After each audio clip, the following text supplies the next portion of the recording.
Guys, so we are in part 2 of letter C and we are going to start from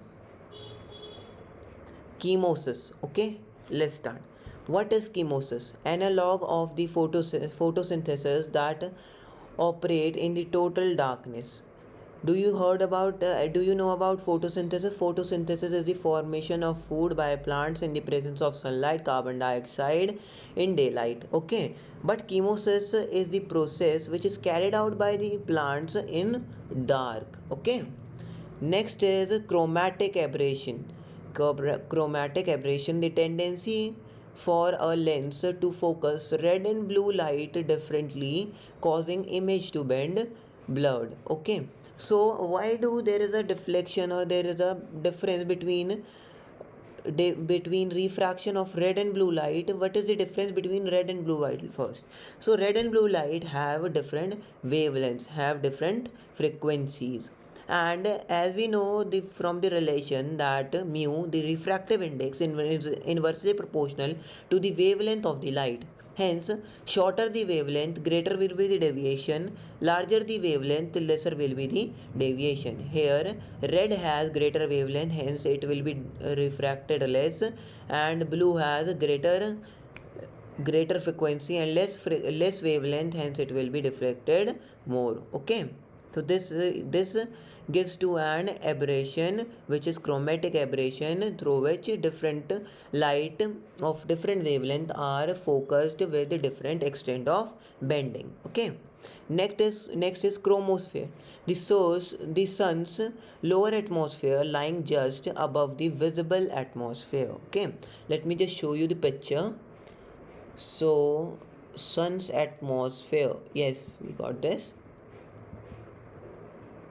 So here you can see different dimensions of sun, how the sun is formed. So in the middle there is core, then there radiating zone, and then convectional zone, and then in between there's small gaps which are photo photosphere, chromosphere, and transition zone as stated. And the outermost region, which is the brightest one, is corona, and these are representing the solar winds coming out of the sun, the radiation coming out of the sun. The main region of the sun not drawn to the scale with some physical dimensions labeled. Okay, this is the structure of sun, and there we have talked about conventional zone. Here the heat is transferred through particle to particle, and in radiation zone it passes through radiation. And core is hot core, which is the generator of heat for the sun. Here all the fuel have burned, and there are nuclear reactions going inside, in which helium is being converted to hydrogen is being converted to helium. And furthermore, after the process of fully conversion of hydrogen to helium, there will be conversion of helium to carbon, and so on. The cycle will go on for a star. Okay, let's get back to our slide. Yes, so next is chromosphere, we have discussed. Next is circumnavigation, traveling all the way around an object. That means we are traveling all the way around an object. This is called circumnavigation. A satellite which moves around the earth is circumnavigating earth. Okay, next is Kiriskus. Kiris. High level clouds composed of ice or methane crystals. Do you know where the methane clouds are found? It is found on Earth near the poles where it's very cold, and on moon of Saturn, which is Titan, there are clouds of methane found all over. There are also the canals in which methane can flow. We have some evidence for that also. Next is closed universe. What is a closed universe? Geometry that the universe as a whole would have if the density of matter is above the critical value. A closed universe is finite in extent and has no edge. Like the surface of a sphere, it has enough mass to stop the present expansion and will evolve collapse. So we don't understand anything from this. No, we just want some illustrations. Okay, this is not the way of just learning astronomy. So let's get to the illustration. So what does this shares here? It In the definition we have stated a closed universe. So in the present time we are stating here, and our predictions state that either the universe is going to expand in an accelerating rate and will going to do so and will dead as a cold universe. Okay, then another possibility states that the universe is soon going to collapse and will form the cycle again. So we are in a critical point, we are on a critical point. That's where we don't know what is going to happen. The time is going to tell what is going to be the future of universe, how the universe has computed itself. Okay, so this is the critical point or the critical density region where nothing can be predicted. We are in present time where we don't know what is going to be the future of the universe. Okay, so let me just show you how the universe is stated to be started. So this is an artistical representation of how the universe is formed. So it all started with a big bang, and hence universe started forming from small elementary structures to big galaxies and stars, and now we are just expanding and expanding. What is the main constituent or the main force which is responsible for the expansion of our universe? It is the dark energy. The expansion of the universe is opposed by the attractive force of gravity and the speed up by the repelling due to dark energy. As the universe expands, the gravitational force weakens, whereas the force due to dark energy increases. A few billion years ago, dark energy began to dominate, and expansion of the cosmos have been accelerated even since. So, how can we confirm that the universe is accelerating? Through redshift.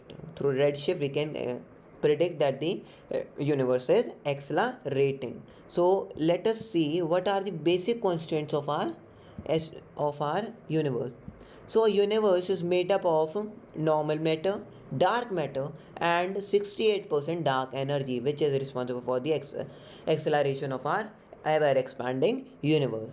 And their dark 27% dark matter, we do not know about this 95% region. We don't have any idea where is this come from and what is this. We just know about dark matter due to its influence by the gravity. Okay, next is composition of universe.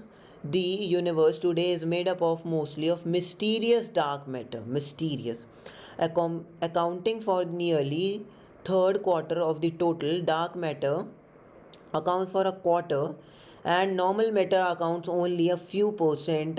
About 3.6 is mostly in the galactic and internal galactic and intergalactic gas, and only a minuscule 0.4% comprises star, planets, and life forms. So you can see that how behind we are from the universe has a very great imagination than ours. That's why it is so fascinating than the tales we have heard in our childhood about princesses, queens, and lot more. But universe is the ultimate fairy tale that a person should carry with him. Okay, this is one of the, and I think the only thing that can happen. So what is a closed universe or a closed curve? We are going to discuss this. Sorry. So for that, we're going to discuss this in the upcoming minutes. Okay, what is CNO cycle? CNO cycle is nothing but carbon, nitrogen, oxygen cycle, chain of reaction that convert hydrogen into helium using carbon, nitrogen and oxygen as catalyst. So we have discussed catalyst in the part 1. Catalysts are those compounds which increases the rate of a reaction without being consumed themselves. Okay. Next is cocoon nebula. What are nebula? Nebula are interstellar hot clouds. What a cocoon nebula, bright infrared source in which a surrounding star of gas and dust absorbs ultraviolet radiation from hot star and re-emit in infrared. So this means that a star is in the middle and nebula is surrounding it. So solar dust, the interstellar dust is surrounding the star, and due to the radiation the gas gets heated up, and heating up by the heating up it start emitting light of lower wavelength, and hence the absorption of energy is taking place. The star energy is converted into heat energy for the nebula, and it then again converted to light energy into radiation. Okay. Next is cold dark matter. What is cold dark matter? Class of dark matter candidate made up of very heavy particle possibly formed in the very early universe. Okay. Next is collecting area. The total area of the telescope capable of capturing incoming radiation. The larger the telescope, the greater its collecting area, and fainter the image object it can detect. Okay, farer faith. Okay, so it means that the more we can get the radiation from the particular star, we can make a very comprehensive image of that object. Okay, so by increasing the area, capturing area, we can increase our accuracy as well as the contrast in the image. Next is collisional broadening. Yes, so broadening of the solar broadening of the spectral lines due to the collision between atoms, most often seen in the dense gases. So in dense gases there is the increase in the spectral lines, increase in the distance between the spectrum lines due to there is lot number of gas molecules in a dense gas. Okay. So for this we only consider adequate amount of gas to make a standard assumptions and get a standard data for each of the gas we know on the earth. Next is color index, a convenient method of qualifying a star color by comparing its apparent brightness as measured through different filters. If the star's radiation is well distinguished by the black body spectrum, then the ratio of its blue intensity B to its visual intensity V is measure of the object's surface temperature. I think you guys just get this because it is a very simple phenomena, but it's look very disturbing, but it's very cool phenomena. You can understand it in the upcoming lectures. We are going to dedicate a full series to this concept also. Okay. Next.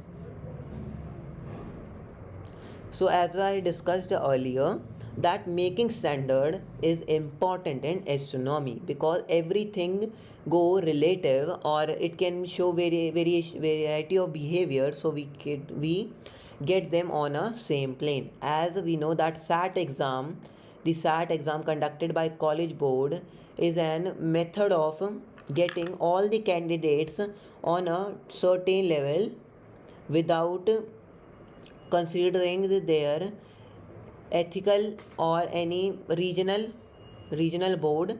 So they are standardized on world level scale. Okay, this is how standardization work in astronomy also. Next is color magnitude diagram, a way of plotting stellar properties in which absolute magnitude is plotted against the color index. This is the application of color index. What is comma? Yes, so let us consider a comet. Let me just show you a comet, then you will understand it better. Here we go with the comet. So This is a comet which is a bright star in which there is a tail which is bright tail, which the tail has a special property which states that it is always formed in the away direction of the sun. I'm going to show you in the next picture. So this is how a comet looks like. This is the internal structure of the comet. There is a nucleus, then comma, the radiating region, and hydrogen envelope, and this is moving towards the sun, and its tail is in the opposite direction to the sun.